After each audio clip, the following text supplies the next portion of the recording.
What's happening, everyone? Wraith here with an interesting topic and mostly a big speculation on what could be a big plot twist in Doom Eternal. This video is going to be purely my opinion, but it would be pretty cool if some of it comes to light in Doom Eternal. Most of us are really excited for Doom Eternal, and at this point can't wait any longer. The game is going to be most likely the best Doom game ever created and will be played for many more years to come. Before I get going, I just want to welcome those who are new here and for those returning, and hope you enjoy this video. So let's get started with this question. Will Heaven betray the Doomslayer? Now you're probably thinking, why would anyone betray the Slayer? Anyone that would betray him would most likely have their innards ripped out or something like that. Plus he's our hero and the good guy, right? However, aren't the good guys usually the ones that get betrayed? Also, let's assume that Heaven is in the Doom world, because with Hell existing, we would assume there is a Heaven as well, or at least something like it. So here's what I think. First of all, the Slayer was working for Argent D'Nur and the Night Sentinels to fight against the Hell invasion of their world. The Slayer had some help in defeating the denizens of Hell from both the Wretch and the Seraphim. The Wretch was the one who gave the Doomslayer the Praetor suit, made or updated from the Forges of Hell. The Seraphim is an angel of the highest order and someone who is kind of a mentor to the Slayer. He bestowed a great deal of strength to the Slayer and tasked him to rip and tear until it is done. They are rage, brutal, without mercy. But you will be worse. Rip and tear until it is done. When I first heard those words at the beginning of the Doom 2016 campaign, it sounded like as if he was commanding him to do it. Of course, there's no proof that it was the Seraphim that said those words, but for the sake of this video, let's say it was him. It could even be possible that the Slayer owes a debt to the Seraphim, or the angel saw the potential he had to be his protege. My thinking is that the Seraphim is somewhat using the Slayer to do the work of Heaven, or doing work against the wishes of what Heaven wants. Why get your hands dirty if someone is more than willing to do it? If you're good at something, never do it for free. Also, wouldn't it be just easier to have Heaven come down to Hell and take care of the work themselves? Sure, it'd be easier unless Heaven really doesn't care of the situation, doesn't have the power to do so, or the Seraphim is not even from Heaven. For the sake of this argument, I would say that the Seraphim thinks of the Slayer as a means to an end. If the Slayer can defeat Hell, then the Seraphim would have a type of promotion or look good in the eyes of his master, or even potentially take over Hell.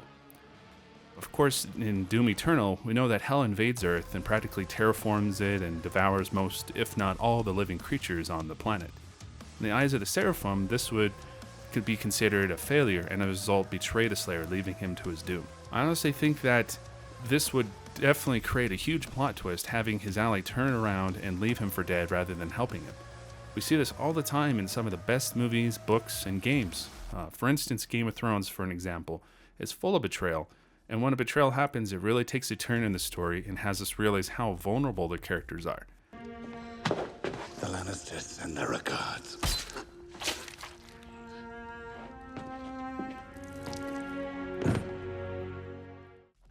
Plus, having a sort of betrayal in Doom Eternal would be a surprise, as most of us kind of have an idea on how the game might end. You know, the final boss might be the Icon of Sin, or some other big demon, or even a fight against Samuel Hayden. Plus, the game is not necessarily a remake of Doom 2, but rather a soft reboot of it, so it could have its own twist of things at the end of it. Would it be cool if one of the bosses would be to fight the Seraphim?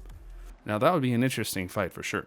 I would say by the time the Seraphim betrays the Slayer would be sometime in the beginning of the game. Like I mentioned in my other video, I said the Slayer was potentially sent to Hell after Doom 2016 and then could meet up with the Seraphim after escaping Hell or sometime in that time frame. Once in his presence, he tells him that the Hell invaded Earth and that he failed and casts him out, sending him to Phobos. Once the Slayer appears on Phobos, he's now tasked with dealing with the outbreak on the moon base and to find time to get back to exact his vengeance on the Seraphim and Heaven for abandoning him. Not only will the Slayer have to deal with demons, but now Heaven as well. So that would add more to the story and a motivator for the Slayer to finish his job and deal with those who betrayed him. It's very poetic to have something like this where the betrayed exact vengeance upon those who were once their ally or best of friends. It would also be a way to expand the Doom universe to include either parts of Heaven or something similar to it. Also, that would set the stage for the next Doom game and possibly see more enemies to rip and tear. Okay guys, that's a lot to take in, and of course, take it with a grain of salt, as this is all just my opinion on what could possibly happen in Doom Eternal. Time will tell once we get closer to the release of Doom Eternal, and we'll have in store when we finally get to play it. If you haven't already, I would recommend signing up for the Doomslayers Club. That way you can keep up to date with everything Doom Eternal and, sweepstakes, prizes, things like that, since this is the year of Doom. So let's definitely make it awesome. I hope you all enjoyed this video, and if so, leave me a like and subscribe, which it helps a lot and helps me to make more videos like this. Leave a comment down below to let me know what you think the story will be like and what we should expect. Hope you guys have a good one. Until next time, don't forget to rip and tear. Peace.